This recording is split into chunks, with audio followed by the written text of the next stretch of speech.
यीशु मसीह के मधुर नाम में आपका नमस्कार। है ना, आज का जो वचन मैं आपके लिए लेके आई हूँ वो यिर्मयाह 29 चैप्टर है और उसका 11, 12, 13 हम पहले पढ़ेंगे। उसमें इस प्रकार से लिखा हुआ है, क्योंकि यहोवा की यह वाणी है कि जो कल्पनाएं मैं तुम्हारे विषय करता हूँ उसे मैं जानता हूँ, वे हानि की नहीं परंतु कुशल ही की है, और अंत में तुम्हारी आशा पूरी करूँगा। फिर आगे के वचन में लिखा है, जब उस समय तुम मुझको पुकारोगे और आकर मुझसे प्रार्थना करोगे और मैं तुम्हारी सुनूंगा। तुम मुझे ढूंढोगे और पाओगे भी, क्योंकि तुम अपने संपूर्ण मन से मेरे पास आओगे। मैं तुम्हें मिलूंगा और मैं तुम्हें मिलूंगा। यहोवा की वाणी है और बंधुआई से क्या करूंगा, लौटा ले आऊंगा, वचन कहता है ना। यहाँ पे हम देखते हैं कि परमेश्वर अपने लोगों के लिए एक योजना बनाता है। वो कहता है कि वो योजना क्या है, तेरी हानि के लिए नहीं है, भलाई के लिए है। अब इसके पीछे अगर आप बैकग्राउंड में जाओगे तो आप पढ़ोगे कि यिर्मयाह को परमेश्वर ने, है ना, एज ए वेलिंग प्रॉफिट, विलाप करने वाला नबी के रूप में अपने लोगों के बीच में भेजा था, ताकि वो जाए और उनको परमेश्वर के आने वाले कोप के बारे में बताए और चेतावनी दे कि you don't repent from since and idol worship which I really hate, है ना, तो मैं तुम्हें क्या करूंगा, दंड दूंगा। लेकिन वो कंटिन्यू 3 राजा के दशक तक वो जो चेतावनी के वचन को, परमेश्वर के वचन को परमेश्वर ने अपने लोगों के लिए भेजा यिर्मयाह के द्वारा, और यिर्मयाह कंटिन्यू बताता है, बट उनका मन इतना हठी हो जाता है कि वे उस वचन को लेके बिल्कुल भी मन नहीं फिराते। वो परमेश्वर के वचन को सुन के भी अनसुना करते हैं, और उसके बदले क्या होता है कि लिखा है कि 40 साल तक कंटिन्यूसली, मतलब नियरली 40 ईयर्स तक वो बोल के थक गया। There was no change. End में वो क्या होता है, वहाँ के लोग, परमेश्वर के जो लोग थे, एक टाइम में प्रभु को मानते थे, फिर वो पाप में पड़ गए थे, वो लोग कहाँ चले जाते, स्लेवरी में, बंधुआई में, बॉन्डेज में चले जाते हैं, है ना। उसके बाद हम देखते हैं कि वो बॉन्डेज में जाते हैं, वो परमेश्वर को भूल जाते हैं, और फिर जब वो बॉन्डेज में जाते हैं तो उनके जीवन में, है ना, लगता है कि अरे मैंने गुनाह किया, हम लोगों ने परमेश्वर के विरुद्ध कार्य किया, हमने प्रभु की पुकार को नहीं सुना, है ना। किस प्रकार परमेश्वर हर साल ही अपने दास को भेजता था, हमें बदलने के लिए वचन को भेजता था, लेकिन ना हमने उसकी वचन की, है ना, की सुनवाई की, ना ही उसकी वचन की और हमने कान लगाया, लेकिन हम तो अपने जीवन को जीते रहे, है ना। इस कारण से क्या हो गया, आज हमारा जीवन बंधन में पड़ गया और हम स्लेवरी में चले गए। अब यहाँ पे अगर आप पढ़ेंगे 11 से हमने पढ़ा, अगर 10वें वचन में पढ़ेंगे तो वहां पे लिखा है, परमेश्वर कहता है कि 70 वर्ष पूरे होने के बाद, है ना, 70 वर्ष पूरे होने के बाद जब स्लेवरी का टाइम है, तब मैं तेरी सुधि लूंगा। दैट मीन्स अगेन, जब परमेश्वर कहता है कि मैं तुम्हें, है ना, बदलने वाला परमेश्वर हूँ, मैं तुझ पर एक बार फिर से अनुग्रह करने वाला परमेश्वर हूँ। मैं वो खुदा नहीं कि अल्टीमेट फैसला सुनाया, तुम खो गए, नहीं, मैं आज भी तुमसे प्यार करता हूँ और मैंने तुम्हें तेरे लाइफ में डिसिप्लिन को भेजा ताकि तुम इस सर्टन पीरियड में उस दुख और क्लेश से होकर गुजरो और मुझे याद करो, है ना। और फिर वो क्या कहता है कि 70 वर्ष के पूरे होने पे मैं तुम्हारी सुनवाई करूंगा, है ना, मैं तुम्हारी सुधि लूंगा। और कहता है कि क्योंकि मैं जानता हूँ कि जो योजनाएं मैं तेरे लिए बनाता हूँ वो योजनाएं कैसी है, वो कुशल की है, हानि की नहीं है, और अंत में तेरी आशा पूरी करूंगा। जो तुम्हारी आशा है एक बार फिर से आजाद होने की, एक बार फिर से फ्लरिश होने की, एक बार फिर से इंडिपेंडेंट, है ना, जीवन जीने की, प्रभु यहोवा की उपासना करने की, वो मैं पूरी करूंगा। क्यों करूंगा, क्योंकि लिखा है, वचन कहता है, क्योंकि तुम उस वक्त संपूर्ण मन से मुझे पुकारोगे, है ना। मेरे प्रियो, कई बार हमारा जीवन ऐसा होता है कि जब अपने जीवन में हम परमेश्वर को, है ना, जगह ना देके अपने लाइफ को अपने अनुसार चलाते हैं, और परमेश्वर जब इस चीजों को देखता है तो वो क्या होता है, दिल से टूट जाता है। वो परमेश्वर कहता है कि आई ऑलरेडी, है ना, मतलब did so many miracles for them, I love them, I carried them in a beautiful manner, लेकिन उन्होंने क्या किया, उन्होंने मुझे हमेशा नकारा। तब परमेश्वर हमें क्या करता है, हमें खत्म नहीं करता, नाश नहीं करता, लेकिन एक ताड़ना के रूप में बंधुआई को, स्लेवरी को, जिसे हम आज प्रॉब्लम्स के रूप में देख सकते हैं, बीमारी के रूप में देख सकते हैं, कष्ट के रूप में देख सकते हैं, हमारी लाइफ में अलाउ करता है ना, अलाउ करता है। जब ये दुख आती है हमारे जीवन में, तो ये दुख के साथ साथ क्या होता है, हम उस वक्त अपने जीवन को जांचते हैं। आप देखोगे कि इस संसार में जब भी कोई इंसान बहुत बुरे परिस्थिति से होकर गुजरता है तो वो एक ना एक दिन जरूर इस बात को बोलता है, पता नहीं मैंने कौन सा पाप किया, पता नहीं मैंने ऐसा कौन सा गुनाह किया जिसके कारण आज मैं ये फल भुगत रहा हूँ, है ना। तो जब वो इजरायली के लोग ये बात को समझते हैं, है ना, तो परमेश्वर कहता है कि 70 वर्ष पूरे होने पर मैं तुम पर फिर से दया करूंगा, तुम्हारी सुधि लूंगा, क्योंकि मैं जो कल्पना तेरे लिए करता हूँ वो हानि के लिए नहीं है, वो तेरी भलाई के लिए है, नहीं तो तुम अनंत नाश में जाते। इस कारण से मैंने बीच में ही ताड़ना देके तुम्हें सुधार लिया। उस समय कैसे तुम आओगे मेरे पास?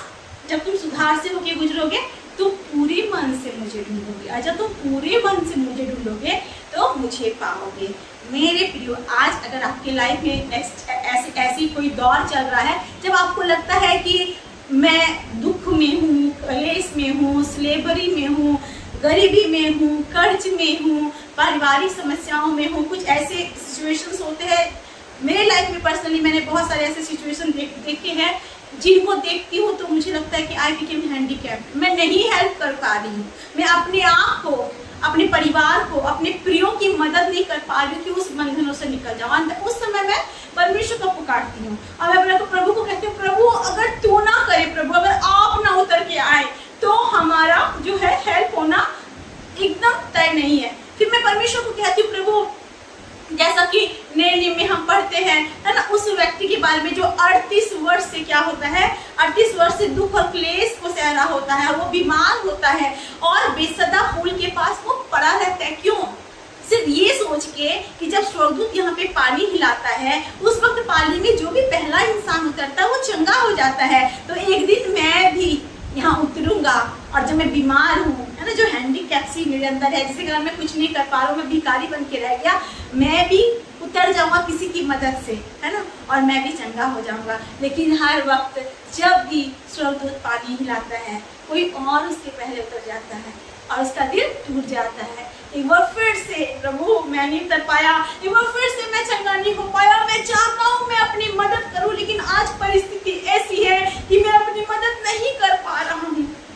1 साल, 2 साल, 3 साल, 4 साल नहीं, 38 साल, एक युग नहीं 3 युग कट जाते हैं, है ना। उस वक्त तक वो बैठा इंतजार में है। तब आपको पता क्या होता है? लेकिन वो उस जगह को छोड़ता नहीं है, उसकी आशा मरती नहीं है। वो सोचता है कभी तो वो दिन आएगा। चाहता था तो ये सोचता कि अब कुछ नहीं होगा, अब मैं यहाँ से उठ के जाता हूँ, लेकिन नहीं, उसकी आशा टूटती नहीं है। वो नो मैटर, आज नहीं हुआ, कल नहीं हुआ, एक दिन तो मैं उतर जाऊंगा, एक दिन तो मुझे कोई मदद कर देगा।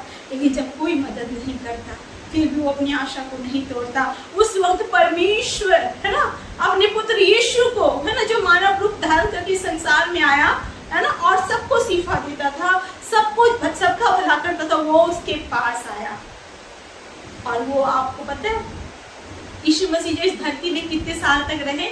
यीशु मसीह इस धरती पर 33 साल तक रहे, है ना, 33 इयर्स तक यीशु मसीह रहे और 3 साल तक उन्होंने अपनी सेवा को पूरा किया। अब ये व्यक्ति कितने साल तक वहाँ बैठा है?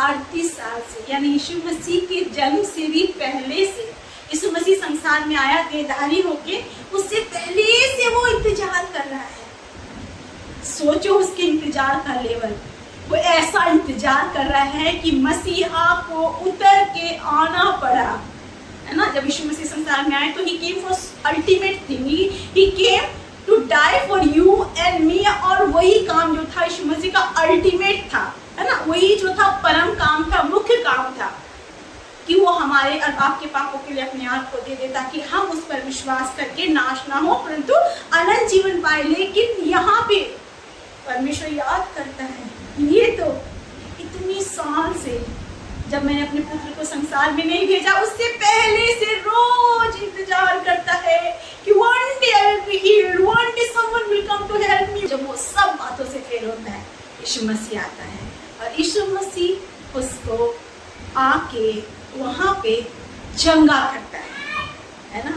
कई बार मैं परमेश्वर कहती हूँ, लॉर्ड मैं अनेबल हूँ, मैं सामर्थ्य नहीं हूँ, मैं मदद नहीं कर पा रही, अब आप उतर आओ, जैसे आप इसके लिए उतरे मेरे लिए भी उतर आओ परमेश्वर, है ना। मेरे प्रिय, शायद आप भी ऐसे सिचुएशन से गुजर रहे हैं जहाँ पे आपको लगता है अब कोई मदद नहीं है, अब कोई सहायता नहीं है, कोई नहीं है जो मेरी मदद कर सके। उस वक्त परमेश्वर का वचन आपके लिए कहता है मेरी बेटी, मेरे बेटे, जो योजना तेरे लिए मैंने बनाई है वो योजना हानि की नहीं, वो क्या है, कुशल की है। अंत में तेरी आशा पूरी होगी, जैसे उस बेटे की आशा पूरी हुई, वो चंगा होके गया, है ना। क्यों? क्योंकि उस वक्त तुम पूरे मन से मुझे ढूंढोगे और तुम मुझे पाओगे भी, है ना। मेरे भी मैं नहीं जानती आपकी परिस्थिति आप कैसी है, लेकिन आप अपनी आशा को ना खोएं। आज ये ना सोचे कि परमेश्वर ने जिस वक्त मुझे करेक्ट किया था उस समय मैंने ध्यान नहीं दिया, इस कारण से मैं फंदे में फंस गई और फंदे में फंस गया और दुख में पड़ गया, है ना। और ये परिस्थिति ऐसी आ गई कि परिस्थिति को मैं चाह के बदल नहीं सका। ऐसा ना सोचे, आप ये सोचे कि 70 वर्ष पूरे होने के बाद वचन कहता है there is a particular time period that he has allowed in your life, है ना, to make you go through slavery, to suffering, है ना, to suffer, है ना। लेकिन वो जब समय पूरी हो जाएगी आपकी, तो प्रभु आपकी सुधि लेगा। हो सकता है वो 2 महीने का समय हो, या 1 दिन का समय हो, या 70 साल का समय हो, 30 साल का समय हो। कठिन होता है परमेश्वर के लिए, है ना, परमेश्वर के नाम पे प्रार्थना करके इंतजार करना, बाट जोना कठिन हो सकता है, लेकिन वो कभी भी व्यर्थ नहीं हो सकता, क्योंकि परमेश्वर का जो योजना है वो परम है और वो आप और हमारे जीवन को क्या करेगी, एक बार फिर से स्थापित करेगी। मेरे प्रियो, मैं एक छोटी सी गवाही आपके सामने देना चाहूंगी, है ना। एक परमेश्वर का प्रिय दास था, है ना। उसको वो क्या हुआ, उसको आर्मी में जॉब लग गया, है ना। जब वो आर्मी में जॉब लगा तो वो अच्छे से काम करता था, वो बहुत परमेश्वर से प्यार करता था।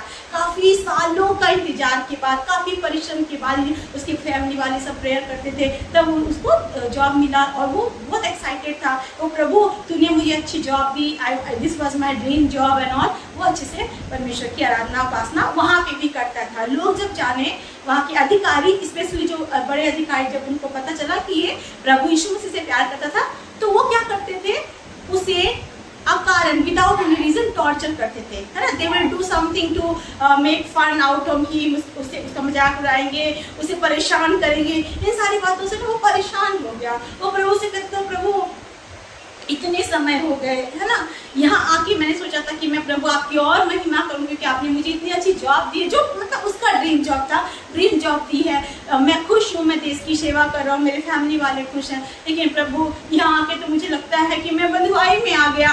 मेरी तो आज़ादी नहीं है कि मैं तेरी आराधना करूँ, मैं तेरी उपासना करूँ। मैं जब भी तेरे लिए कुछ करना चाहता हूँ, मैं गीत भी गाता हूँ तो ये मजाक उड़ाते, मैं वचन भी अगर बोलता हूँ तो मजाक उड़ाते, पढ़ता हूँ वचन तो भी मजाक उड़ाते। मैं बहुत दुखी हूँ, परमेश्वर मुझे रिहाई दे, है ना। वो कहता था, प्रभु मैं तुझे पुकारता हूँ, प्रभु तुम मुझे रिहाई दे, मैं नहीं जानता मैं कैसे अपने आप को मदद करूँ, है ना। व्हाट टू डू, मैं जॉब नहीं छोड़ सकता, है ना, मैं इस परिस्थितियों से निकल नहीं सकता। मेरे अधिकारी मेरी बात मानेंगे ऐसा भी नहीं होता, मैं कुछ भी नहीं बोलता फिर भी वो मजाक उड़ाते हैं। वो बहुत दुखी रहा करता था, लेकिन उसने परमेश्वर से प्रार्थना करना नहीं छोड़ा, उसने आशा नहीं तोड़ी। एक दिन क्या हुआ, वो चुपचाप बैठा हुआ था, उसके कुछ अधिकारी उसके पास आए और उसको बुलाया, इधर आ। वो चुपचाप उनके पास उठ के गया। उन्होंने कहा कि तुझे गाड़ी चलानी आती है? इसने कहा कि नहीं, मुझे गाड़ी चलाने नहीं आती, गाड़ी चलाने का कोई काम भी नहीं आता, मैं नहीं जानता। तो उन्होंने कहा कि अच्छा, तू तो बड़ा इशू करता रहता है, इशू ऐसा है, इशू वैसा है, इशू सब कुछ कर सकता है ना। असंभव को संभव करने वाला मेरा परमेश्वर है ना। वो अद्भुत काम करने वाला परमेश्वर है, तो सब कुछ करता रहता है। तो आज एक काम कर, उसी यीशु मसीह से बोल कि तेरी मदद करेगा। और वहाँ पे जो जीप रखा है, एक जीप रखा हुआ था, वो जीप को तू ऑन कर, स्टार्ट कर और इस बाउंड्री का पूरा चक्कर लगा के हमें दिखा। तो उसने कहा कि सॉरी सर, मैं ऐसा नहीं कर सकता, क्योंकि मुझे नहीं मालूम मैं किस तरह से गाड़ी चलाऊं, मैंने कभी चलाई नहीं। कहता कि नहीं, यू हैव टू गो। वो कहता कि नहीं मैं नहीं जाऊंगा। फिर कहता कि अच्छा, तो तुझे आज पता चल गया ना कि तू यीशु के नाम से सब कुछ नहीं कर सकता, तेरा यीशु असंभव को संभव नहीं कर सकता, है ना। तू फालतू उसका नाम लेना बंद कर दे। उसे बुरा लगा, उसने कहा प्रभु यीशु, ये तेरा मजाक उड़ा रहे हैं, ये मेरा मजाक उड़ा रहे हैं, मैं नहीं चलाना जानता, मैं नहीं जानता जीप कैसे चलाई जाए, लेकिन फिर भी मैं जाता हूँ, मैं स्टार्ट करूँगा। और तू अगर मुझे बचाना चाहे तो बचाना, अगर मैं धक्का कहीं मारता हूँ, अब मुझे चोट लगती है, तो तेरी मर्जी पूरी हो प्रभु। क्या कि वो बहुत उदास होके गया। हमने उसको चाबी दे दी, ले चाबी, बैठ जीप पे। वो चाबी लिया, ऑन किया, है ना, जीप को ऑन किया और ये सारे जो है अधिकारी जो सीनियर्स थे वो लोग खड़े हो गए और वो लोग हंसने लगे उसके ऊपर कि अब मज़ा आएगा करके, ये तो स्टार्ट करेगा, है ना, इसे तो कुछ आता नहीं है करके, और ये तो धक्का मारेगा, मतलब जो भी है वो लोग मजाक बना रहे थे। लेकिन उसने गाड़ी ऑन किया और यीशु मसीह से प्रार्थना की, जैसे यहाँ पे लिखा है वचन ना, तब तुम संपूर्ण मन से मुझे पुकारोगे मैं तेरी सुनूंगा। और उसने ऑन किया और एक चक्कर अच्छे से स्मूथली पूरी बाउंड्री का लगा के वहाँ लाके स्टॉप कर दिया। और वो चौंक गया कि हाउ कम, मैं कैसे ड्राइव कर सका, मैं तो मुझे आता ही नहीं। और उसने ना चाबी निकाल के वो जीप से जब बाहर आया, जो जितने अधिकारी थे वो सारे लोग ना दंग रह गए, उसे देख रहे थे और रो रहे थे। तो इसने सोचा ये रो क्यों रहे हैं, है ना, गाड़ी चलाना बोला था, मुझे नहीं आता था, लेकिन मैंने प्रभु यीशु मसीह के नाम से शुरू किया तो गाड़ी चल गया, आखिर ये रो क्यों रहे। तो वो लोग उसके पास आके बोले भाई हमें माफ कर दो, है ना, हमें माफ कर दो, हमने पाप किया है, तेरा परमेश्वर जीवित परमेश्वर है मेरे भाई, है ना, हमें माफ कर दो। वो कहता क्या हो गया सर, आप लोग मुझे टॉर्चर कर रहे थे, मैंने आपको बताया ना कि हमारा परमेश्वर जीवित है, वो असंभव को संभव करता है। देखो मुझे गाड़ी चलाना नहीं आता था, लेकिन वो फिर भी मुझे गाड़ी चलाना 1 सेकंड में सिखा दिया। कहता है नहीं, वो कोई बड़ी बात नहीं है, जिस जीप को तुमने चलाया उस जीप में इंजन ही नहीं है, ये ऑन कैसे हो गया, ये चल कैसे गया, ये सोच के हम दंग रह गए। ये बात जब वो आर्मी भाई ने सुना, उसकी आंखों से आंसू आने लगे, वो बहुत रोया और परमेश्वर को धन्यवाद दिया, क्योंकि सच में हमारा परमेश्वर महान है। वो हमारे लिए जो भी योजना बनाता है वो हानि के लिए नहीं होती, वो कुशल के लिए होती है, और वो अंत में हमारी आशा पूरा करता है। इस इंसिडेंट ने उन सभी अधिकारियों के मन में परमेश्वर के भय को दिया। मेरे प्रियो, मैं नहीं जानती आज आपकी इंसिडेंट कैसी है, आज आपकी परीक्षा कैसी है, आज आप कितने साल की बंधुआई में हैं, 70 साल के, 30 साल के, 2 महीने के, 1 महीने के, 5 साल के, मुझे नहीं पता आपका समय, लेकिन मैं इतना जानता हूँ कि प्रभु आपके उस इंतजार को, है ना, उस दिन के इंतजार को कर रहा, जब उसे संपूर्ण मन से आप पुकारेंगे वो आपको मिलेगा और वो आपको ऐसा उठाएगा, वो आपको बंधुआई से लेके आएगा कि लोग जो अन्य जाति हैं वो भी इस बात को बोलेंगे कि इसका परमेश्वर सच्चा है, वो कुशल की योजना बनाने वाला खुदा है, वो हानि की योजना नहीं बनाता है। मैं विश्वास करती हूँ इस परमेश्वर के इस वचन से आप इनकरेज हुए होंगे और आपको परमेश्वर जरूर आशीष देंगे जब आप उसके नाम को लेते हैं और उस पर विश्वास करते हैं और उसके समय के अनुसार प्रार्थना में लगे रहते हैं। अनुग्रहकारी महान परमेश्वर पिता, नम्र दीन होकर आपके चरणों तले आते प्रभु, आपका धन्यवाद करते परमेश्वर, आप सच में महान है परमेश्वर पिता। आप हमारे लिए कुशल की योजना बनाते, हानि की योजना नहीं बनाते परमेश्वर पिता। चाहे हमारा जीवन बंधुआई में हो परमेश्वर पिता, लेकिन एक समय है प्रभु जब आप फिर से हमारी सुधि लेते हैं परमेश्वर पिता और हम आपको पुकारते हैं परमेश्वर पिता, आप हमारी सुनते हैं परमेश्वर पिता और सबके सामने प्रभु, हमारे विरोधियों के सामने हमारे लिए मेज बिछाते हैं पिता। हम आपका धन्यवाद करते परमेश्वर, आप जीवित हैं प्रभु, आप महान है परमेश्वर। जिन्होंने आपकी ओर दृष्टि की उन्होंने ज्योति पाए, उनका मुख कभी काला न हुआ परमेश्वर, इसके लिए मैं आपका धन्यवाद करती हूँ पिता। आज जितने भाई बहन प्रभु इस प्रार्थना को सुन रहे हैं, इस वचन को सुन रहे हैं, शायद उनकी परिस्थिति परमेश्वर पिता दुख की हो प्रभु, कष्ट की हो, दर्द की हो परमेश्वर पिता, शायद प्रभु वो लोग अपने आप को हैंडीकैप्ड प्रभु महसूस कर रहे होंगे कि we are not able to feel any help, we are not able to help ourselves। हम अपने इस सिचुएशन से बाहर नहीं निकल पा रहे हैं। We are in a situation where we are in totally disaster situation, totally completely we have failed in life Lord।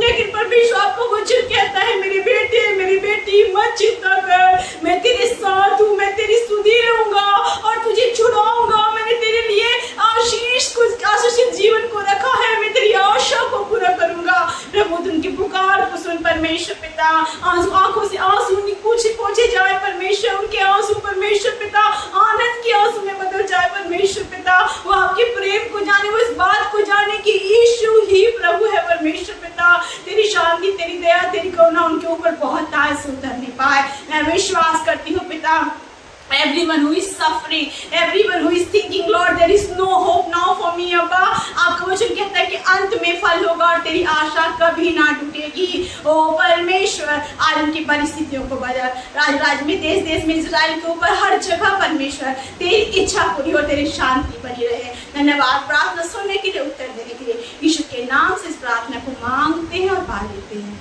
आमीन आमीन। Praise the Lord, God bless you all.